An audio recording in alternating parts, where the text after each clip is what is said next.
శ్మశానంలో ఆయన కూర్చోపోతే ఉగ్రభూతాలు వచ్చి ఓళ్ల మీద పడిపోయి ప్రజల్ని సత్కార్యాలు చెయ్యనివ్వవని అక్కడ కూర్చుని తాండవం చేసి వాళ్ళని కూర్చోబెడతాడు.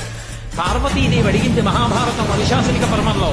శుభ్రమైన కైలాసం ఉండగా, ఇంత ఐశ్వర్యం ఉండగా, చింతామణి గృహం ఉండగా శ్మశానంలో ఎందుకుంటున్నారని అడిగింది. అడిగితే ఆయన చెప్పాడు, పార్వతి బతికున్న నాళ్లు అన్ని చోట్లకి వెడతారు, ఏమీ తోచట్లేదు, శ్మశానానికి వెళ్ళొద్దామని ఎవరు రారు పార్వతి. నేనంతవాణ్ణంటాడు, పొరుగ్గా ఉన్నానంటాడు, తెల్లగా ఉన్నానంటాడు, పండితుడంటాడు, పద్యాలు నాకు నోటికొచ్చంటాడు, ఉపన్యాసం చెప్పగలనంటాడు, నాకు పాటలు వచ్చంటాడు, నేను నాట్యం చేస్తానంటాడు, నేను అధికారినంటాడు, నా దగ్గర డబ్బు ఉందంటాడు, నేను పాట పాడగలనంటాడు. ఇన్ని ఉన్నాయనుకున్న వాడిలోంచి ఊపిరి బయటికి వెళ్ళిపోయిన తరువాత వాడిని తీసుకెళ్లి 4 కొత్త కర్రల మీద పడుకోబెట్టి చాప చుట్టి తాడు కట్టి పైన నూలు బట్ట కప్పి తీసుకొచ్చి అన్నీ తీసేసి కర్రల మీద పడుకోబెట్టి కాల్చేస్తుంటే జీవుడు లేచి నిలబడి పుర్రె పగిలిపోయిన తరువాత కన్న కొడుకు కూడా స్నానం చేసి వెళ్ళిపోతుంటే చీకటి పడిపోయాక,